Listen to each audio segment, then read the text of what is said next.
कर्मों का भोग निश्चित है। एक सिद्ध आचार्य अपने शिष्यों के साथ तीर्थ यात्रा पर निकले। कुछ देर चलने के बाद वे थकान निकालने बीच घने जंगल में ही रुक गए। इतने में आचार्य को कुछ आवाजें सुनाई दी। ध्यान से सुनने पर आचार्य को समझ आया कि यह कुछ लोगों के रोने की आवाज है। उन्होंने शिष्यों को बोला, बालकों सुनो, ये आवाजें कहाँ से आ रही है। तब शिष्य एक दूसरे का मुंह देखने लगे क्योंकि उन्हें कोई आवाज सुनाई नहीं दे रही थी। फिर भी गुरु के आदेशानुसार उन्होंने थोड़ी दूरी पर आकर देखा। केवल आचार्य को एक गहरे अंधेरे कुएं से कुछ लोगों के रोने की आवाज सुनाई दे रही थी। आचार्य ने कुएं में झांक कर देखा तो उन्हें 5 लोग बहुत ही बुरी दशा में रोते हुए दिखाई दिए, लेकिन शिष्यों को ना आवाज सुनाई दी और ना ही कुछ दिखाई दिया। तब आचार्य ने उन 5 लोगों को मुस्कुराते हुए देखा और पूछा, भाई किन कर्मों का भोग रहे हो। तब वे पांचों और जोर जोर से रुदन करने लगे। तब आचार्य ने शिष्यों को बताया, यहाँ 5 प्रेत आत्माएं हैं।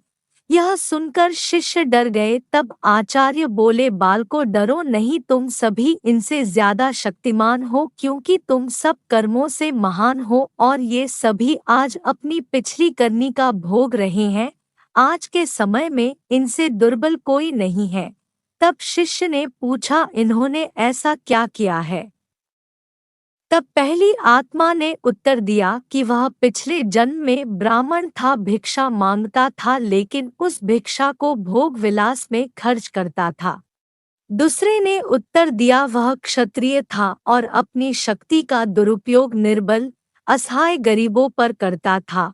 तीसरे ने उत्तर दिया कि वो बनिया था, बस खुद के फायदे की सोचता था और हमेशा मिलावट करके सामान बेचता था, जिस कारण कई लोग मारे गए। चौथे ने उत्तर दिया, वह क्षुद्र था, बहुत आलसी और जिम्मेदारी से भागता था, अपने माता पिता को पिटता था और दिन रात नशा करता था। पांचवें ने उत्तर दिया, वह एक लेखक था, अश्लील कथाएं लिखता था, उसने समाज को वासना का पाठ सिखाया था। इस तरह वे सभी पापी अपने पापों को भोग रहे हैं। उन्होंने आचार्य से निवेदन किया, आप गुरु हैं, आप दुनिया वालों को समझाएं कि बुराई का रास्ता क्षण की खुशी देता है, लेकिन इसका दंड कई जन्मों तक अंधकार में भोगना पड़ता है। मनुष्य को कर्मों का फल भोगना ही पड़ता है, फिर वो किसी भी जन्म में हो। कहते हैं, जिस तरह ईश्वर है वैसे ही भूत भी होते हैं, लेकिन वे जितने दुर्बल होते हैं उतना कोई नहीं, जितने कष्ट में वो होते हैं उतना कोई नहीं, वे अपनी करनी का भोग करते हैं।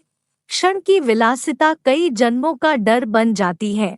व्यक्ति कितना भी इतरा जाए, नियति उसके कर्मों का हिसाब रखती ही है। इसलिए सदैव सद्मार्ग पर चले, अगर गलती हुई भी है तो उसे सुधारे। ऐसे ही वीडियो के लिए चैनल को सब्सक्राइब करें, वीडियो को लाइक करें और कमेंट बॉक्स में अपनी राय दें। वीडियो देखने के लिए धन्यवाद।